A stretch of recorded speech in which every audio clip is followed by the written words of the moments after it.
Ukrainian President Volodymyr Zelensky is asking for a no-fly zone again. You might recall from previous news cycles following Zelensky's call for a no-fly zone that enforcing this would require direct military confrontation between NATO and Russia, a nuclear power.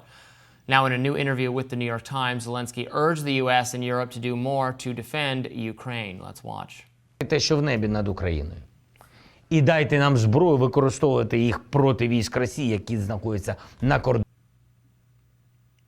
The article, titled "What's the Problem?" Zelensky challenges West over hesitations, says that Ukrainian army is, quote, struggling to fend off fierce Russian advances all across the front, and that Zelensky is dismissing any, quote, fears of nuclear escalation, and proposed that NATO planes shoot down Russian missiles in Ukrainian airspace. So for context, Ukraine's army has been retreating as Russia's aerial attacks decimate Ukraine's electrical infrastructure, which has caused brownouts throughout the country. The Biden administration has banned the use of U.S.-made weapons to strike Russia in an effort to prevent further escalation of this conflict. Zelensky, when calling for NATO help, compared how the U.S. and Britain helped Israel shoot down drones and missiles from Iran last month. The Times interview comes at the end of Zelensky's 5-year presidential term, but Ukraine's March election was suspended because of the war, and Zelensky will remain in power under martial law powers. Some on the right were frustrated by the news. Popular X user Tim Young wrote on X, quote, Zelensky banned opposing political parties and will now continue to remain in office without an election because of his own declaration of martial law. Thank God we spent over $200 billion to defend democracy in Ukraine. Representative Marjorie Taylor Greene called Zelensky a dictator and said, quote, American taxpayers should not be forced to fund Ukraine's government $1 billion a month and nearly $200 billion for a war they cannot win. But other representatives, including Republican Michael Turner and Democrats Jim Hines and Gregory Connolly, have just urged the administration to expedite resources to Ukraine. Republicans, though, have long been frustrated with the amount of money going to Ukraine. Eric Prince, a former Navy SEAL and founder of Blackwater Worldwide, joined Tucker Carlson this week, where the two questioned how helpful U.S. aid really was. Let's watch.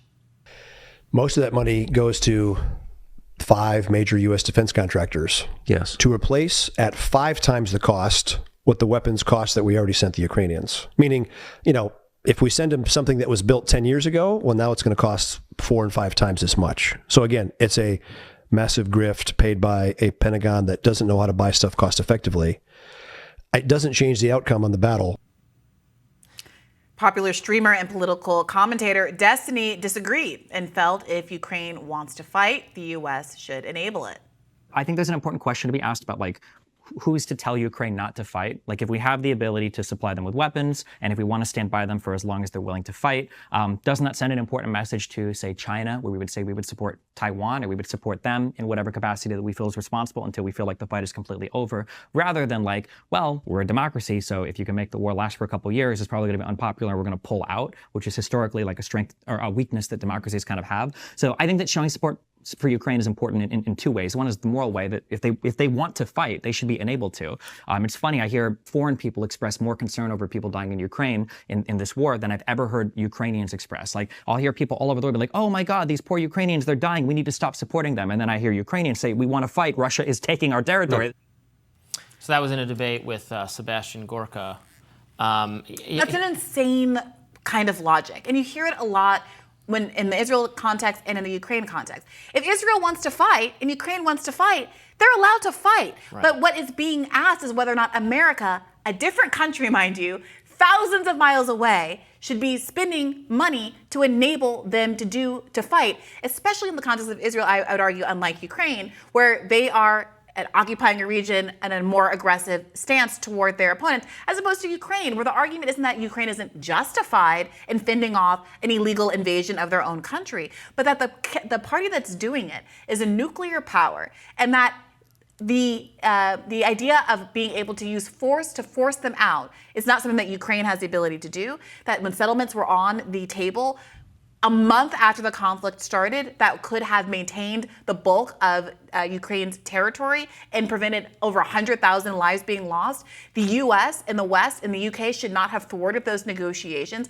And now we're even in a worse place because America and the West is not willing to engage in World War III with Russia. So what is actually being gained from this exchange? And what is meant by the idea that they want to fight? Like, who's the they? Zelensky wants to fight, sure, and he wants. He gets to stay in office as long as this war goes exactly. on. He wants the circumstances that could lead to World War III. Just He like wants us to Netanyahu, shoot by the down. way. He wants us to shoot down their planes, but Ukraine is drafting people to serve in the army. I just read in the Associated Press from a month ago that they lowered the conscription age once again, so they're going to draft even more people. So it's not. I'm sure there are people who are willingly taking up arms to defend their country, as there are in every conflict. And I'm not at all mocking it. That is very brave. Again, they were invaded. However, yes, if they want to fight, they can fight. I'm not saying they don't have the right to resist their lands their invasion by Russia. But do we have to facilitate it? Do we have to create the conditions, again, that could lead us into conflict with Russia, which is exactly what Zelensky wants? Yeah, as you say, he's remaining in power. They're not having the election. He has banned opposition parties. He's banned opposition media, behaving in ways that do not befit a liberal democracy. And we say that Europe is at stake, that the values of the Enlightenment are at stake in this conflict. When the measures that Ukraine has resorted to, I don't know that they had to resort to them. They have resorted to them. Are very much counter to the norms we profess. And so, we're in this position, and it can't be won. Our military experts know that. His military experts know that. They are slowly retreating. They are losing territory. Their army is in shambles. The troops are demoralized. They're in horrible situations. Yeah. I've heard from reporters who've spent time there on the conditions of the Ukrainian military, the constant having to try to sleep, being totally unable through constant bombardment, hearing like explosions everywhere. The toll it takes, this has gone on for so long. It's not a sustainable, winnable situation. Diplomacy must take hold, or we will get to the place where all of Ukraine is swallowed. I mean, part of this story is also the access that Zelensky has to come and do this sort of a sit-down interview with the Western media and make this kind of direct appeal. It does represent, it seems, a shift from, a year or two ago when he was being invited to award shows and regularly appearing with the president. We've shifted into a new zone where America seems to be more invested in the conflict in Gaza. Remember, right after October 7th, Zelensky offered he's trying to tie the two things together. To come to Israel when Biden took his trip, and he was told, no, this isn't about you, this isn't for you. But you can see, I think there's a kind of like perverse wisdom in Zelensky trying to tie the fate of Ukraine to the fate of Israel, because there are all these parallels here. And that's part of what we've been talking about all week since the ICC warrants, the prospective ICC warrant conversation emerged. And I talked about this yesterday in my radar, that I think a lot of people have to reckon with the differences between how America is approaching the situation in Israel and how it's approaching the situation in Gaza. Why is it that when there's an ICC warrant to arrest Putin, who rightly is accused of committing war crimes in Ukraine, Joe Biden applauds it, even though America isn't a party to the ICC and it really should be none of his business? If he wants to maintain that standard. But when it comes to the ICC issuing warrants against Netanyahu and Defense Minister Yoav Gallant, suddenly this isn't a jurisdictional problem. They don't have any right to intervene. They have no jurisdiction over Israel. They have no jurisdiction over Palestine. Israel isn't a party to the ICC. Well, neither is Russia.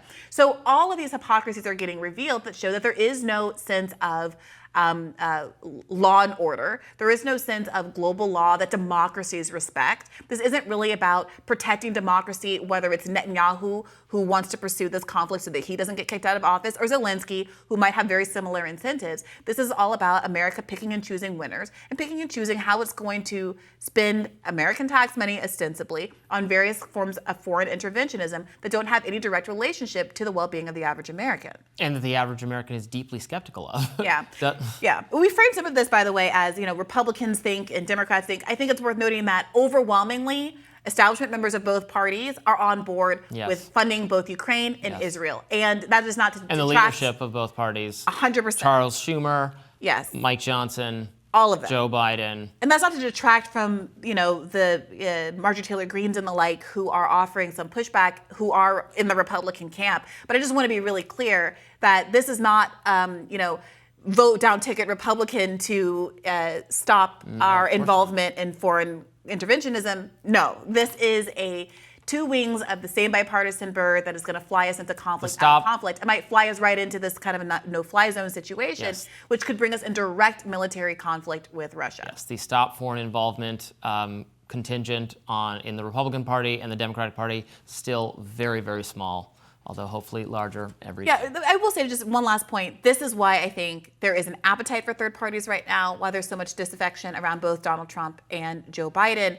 and why people are very frustrated that RFK Jr. is being kept off of the debate stage, and that the one candidate in the race, or the two candidates in this race who actually are against all of these foreign conflicts, not just Ukraine, like RFK Jr., who's very supportive of the spending in Israel, Cornel West and Jill Stein have been especially blacklisted by the media. Well, and the Libertarian Party National Convention meeting is this coming weekend here in D.C., actually. And so the outcome of that should be we'll have a Libertarian Party presidential candidate that I don't know specifically what their views will be on this. Will it be RFK Jr.? It will not be RFK Jr., but will likely similarly be opposed, at least to the funding of all of these foreign wars. More Rising right after this.